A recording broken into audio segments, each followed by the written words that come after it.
চেয়েছেন যে কোনো ঔষধ সেবনের মাধ্যমে মহিলাদের মাসিক বন্ধ রেখে রমজানের রোজা পালন করা বৈধ কিনা।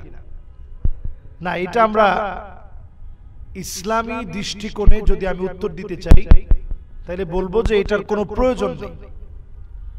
কারণ আল্লাহ রাব্বুল আলামিন মহিলাদেরকে এই সুযোগ দিয়েছেন, তার জন্য এই সুযোগ আছে। এই সময়টাতে তিনি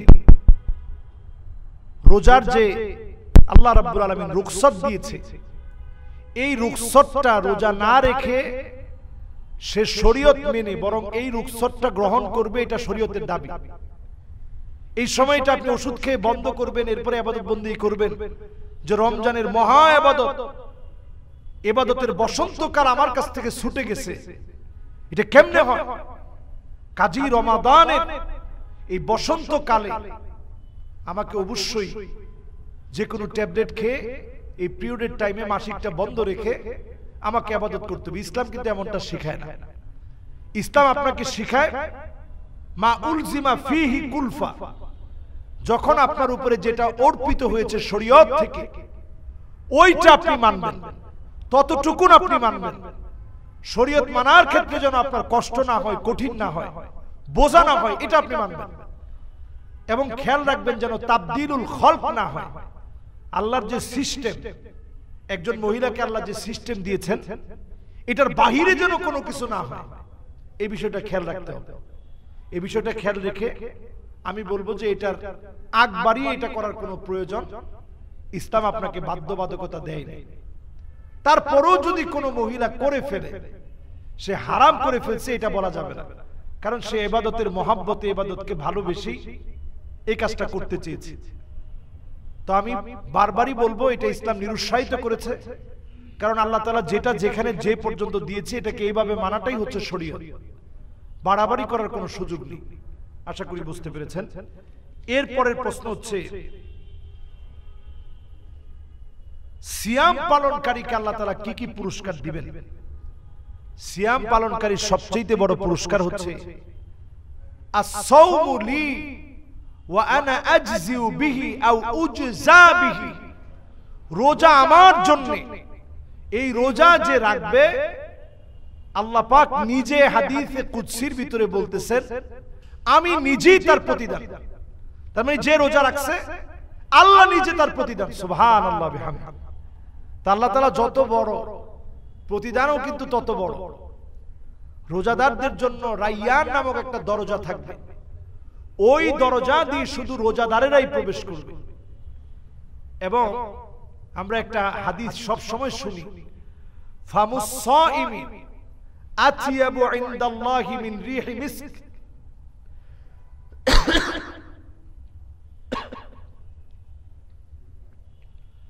ফামুস সাইমি আতিয়াবু ইনদাল্লাহি মিন রিহি মিস্ক।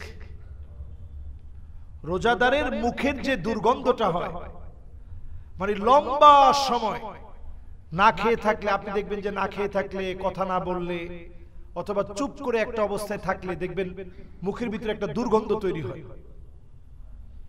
এই যে আপনার লম্বা সময় আল্লাহর জন্য হাঙ্গার স্টে করছেন, না খেয়ে আছেন, সিয়াম সাধনা করছেন, এটা কত সওয়াবের কাজ। ফামুস সাইমি আতিয়াবু ইনদাল্লাহি মিন রিহি মিস্ক, মিস্কের সুঘ্রাণের চাইতেও আল্লাহর কাছে এই যে রোজাদারের দুর্গন্ধটা আল্লাহর কাছে অত্যধিক প্রিয়। এটা স্বাভাবিক কথা না ভাই। তো রোজাদার আল্লাহর কাছে অনেক দামি। আল্লাহ পুরস্কার নিজ হাতে দিবেন, রাইয়ান দিয়ে প্রবেশ করাবেন। আল্লাহ তাআলা রোজাদারের দোয়া কবুল করবেন ইফতারির সময়, সাহরির সময়। কাউকে যদি সামান্য কিছু আপনি খাওয়া, আল্লাহ এত খুশি হবে, আল্লাহ পাক সেদিন তার নিজের হাউস থেকে নিজের পান করার গোলামদেরকে যেই পানীয় পান করাবেন, সেখান থেকে আল্লাহ তাআলা যখন পান করায় দিবেন, কেউ আর কোনোদিন তৃষ্ণার্ত হবে না, পিপাসার্ত হবে না। তো রোজাদার আল্লাহর কাছে অত্যন্ত দামি। একজন রোজাদার যখন রোজা থাকে, আল্লাহ রাব্বুল আলামিন প্রশংসা করতে থাকে যে এই গোলামগুলো আমার জন্য রোজা থেকেছে। তো এই রোজা থাকাকালীন সময়ে আল্লাহ তাআলা তাদের উপরে খুশি হতে থাকেন প্রতিনিয়ত। পুরস্কারের কোনো শেষ নেই। আর যেই পুরস্কার সবচেয়ে বড় সেটা হচ্ছে আল্লাহ নিজ হাতে রোজাদারদেরকে পুরস্কার দিবেন। অন্য হাদিসের ভিতরে আসছে আল্লাহ নিজেই রোজাদারদের পুরস্কার। সুবহানাল্লাহ বিহামদিহি। এটার ব্যাপারে প্রায় 5টা হাদিস আছে। আল্লাহ নিজেই প্রতিদান মানে কি? সেদিন আল্লাহ রাব্বুল আলামিন নিজে গোলামদেরকে জিজ্ঞাসা করবে, হাল আনতুম রাদিন আন্নি, তোমরা কি আমার উপরে খুশি? ইবাদি সালুনি উতিকুম, চাও আমার দিতে বড় মনে চাচ্ছে, আমি তোমাদের কাছে কিছু দিব। তো গোলামরা বলবে, আল্লাহ সব তো দিবেন, আর কি লাগবে? গুনাহ মাফ করছেন, গুনাহ গোপন করছেন, জান্নাতের মালিক বানিয়ে দিয়েছেন, জাহান্নামের আগুন থেকে হেফাজত করছেন, আর কি চাবো আল্লাহ? আল্লাহ সেদিন বলবে, গোলাম চাও, দিতে বড় ভালো লাগে। সেদিন আল্লাহ নিজে বারবার চাইতে বলবেন। আদম আলাইহিস সালাম বলবে, ঠিক আছে সবাই মিলে চলো আল্লাহকে বলি। আল্লাহ যেন রাগ করে কোনোদিন বের করে না দেয়। সেদিন সবাই মিলে ধরবে, আল্লাহ রাগ করে আর বের করে দিয়েন না। আল্লাহ পাক সাথে সাথে জানাবে, উহিল্লু আলাইকুম রিদওয়ানি ফালা আসখাতু আলাইকুম বা'দাহু আবাদা, যাও খুশি হয়ে গেলাম, কোন দিনের জন্য আমি রাগ করব না। সুবহানাল্লাহ বিহামদিহি। এরপরে আল্লাহ আবার বলবে, গোলাম কিছু একটা চাও, আমার দিতে বড় মনে চাচ্ছে। সেদিন বান্দা কি চাবে? বান্দা সেদিন আল্লাহর কাছে বলবে, আল্লাহ আপনার কাছে আর কিছু চাই না, শুধু এতটুকুন চাই, আপনি আল্লাহ মেহেরবানি করে মুসা আলাইহিস সালামের শেখানো প্রশ্নে, মুসা আলাইহিস সালামের শেখানো পদ্ধতি অনুযায়ী সেদিন সবাই মিলে বলবে, আল্লাহ একবার হলো আপনাকে দেখতে চাই। যখন দেখতে চাবে, আল্লাহ রাব্বুল আলামিন পর্দাগুলা সরায় দিবে। পর্দা সরায় দিতে দেরি হবে, মালিক সেদিন এক নজরে তাকায় থাকবে। ফায়ানজুরু ইলা ওয়াজহিহিম ওয়া ইয়ানজুরুনা ইলা ওয়াজহিহি, সবাই এক নজরে আল্লাহর দিকে তাকায় থাকবে, আমার আল্লাহ এক নজরে গোলামদের দিকে তাকায় থাকবে। সুবহানাল্লাহ বিহামদিহি। তাহলে রোজাদারদের জন্য আল্লাহর পক্ষ থেকে অনেক পুরস্কার আছে, পুরস্কারের কোনো শেষ নেই।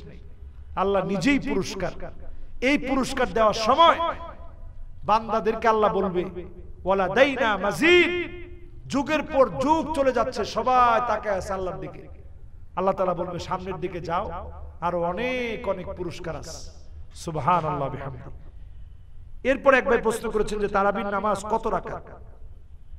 8 রাকাত নাকি 20 রাকাত? জামাতে পড়তে হবে কিনা? সালাতুত তারাবি নিয়ে এই বিতর্কটা বাংলাদেশে একেবারেই নতুন না, প্রত্যেক বছর আসে। আমরা এই বিতর্ক প্রতি বছরে করি, 8 রাকাত না 20 রাকাত, 20 রাকাত না 8 রাকাত।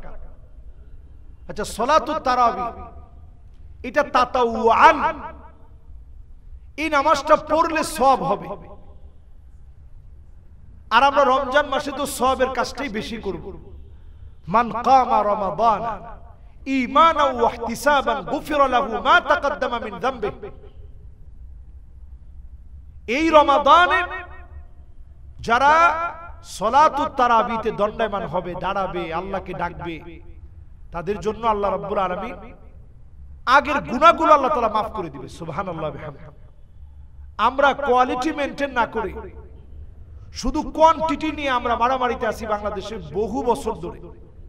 এই বিতর্কটা এক সময় ছিল না। এই বিতর্কটার জন্ম হয়েছে অল্প কিছুদিন ধরে। আমি আল আজহার বিশ্ববিদ্যালয়ে পড়েছি, সেখানে ওয়াজারাতুল আওকাফ, ধর্ম মন্ত্রণালয়ের যে বিখ্যাত মসজিদগুলো আছে, সেই বিখ্যাত মসজিদগুলোতে 20 রাকাত পড়া হয়। আল আজহার বিশ্ববিদ্যালয়ের মসজিদে 20 রাকাত পড়া হয়। আমর ইবনুল আস রাদিয়াল্লাহু তাআলা আনহুর মসজিদে 20 রাকাত পড়া হয়। মক্কা মদিনাতেও 20 রাকাত পড়া হয়। সব ক্ষেত্রে আমরা উনাদেরকে ফলো করব এমনটা মনে করি। এই জায়গাতে আসলে আবার আমরা 8 রাকাতেরটা বলি। নবীজি সাল্লাল্লাহু আলাইহি সাল্লাম যে 8 রাকাত পড়তেন, মাসনা মাসনা মাসনা মাসনা, 2 রাকাত 2 রাকাত 2 রাকাত 2 রাকাত 2 রাকাত করে নবীজি যে পড়তেন, এটা ছিল নবীজির সারা বছরের আমল। রমজানে তিনি জামাতের সাথে তারাবি পড়ছেন, এরকম রিওয়ায়াত পাওয়া যায় যে খুব বেশি না, 2-3 দিন নবীজি সাল্লাল্লাহু আলাইহি সাল্লাম পড়েছেন। যখন দেখতেছেন যে এটা যদি নবীজি পড়ার কারণে মানুষের উপরে যদি এটা বাড়াবাড়ি হয়ে যায়, কষ্ট হয়ে যায়, মানুষের উপরে যদি চাপিয়ে দেওয়া হয় যে এই 20 রাকাত তারাবি পড়তে হবে, তাহলে এটা দেখা যাবে এত পরিমাণ কষ্টের কারণ হবে। অনেকে যারা অসুস্থ তারা তো এটা থেকে তখন ওজোর খাই করতে পারবে না, তার পড়তে হবে। এজন্য নবীজি সাল্লাল্লাহু আলাইহি সাল্লাম কারো উপরে কষ্ট হয় কিনা এটা ভেবে নবীজি সাল্লাল্লাহু আলাইহি সাল্লাম জামাতের সাথে আসেনি।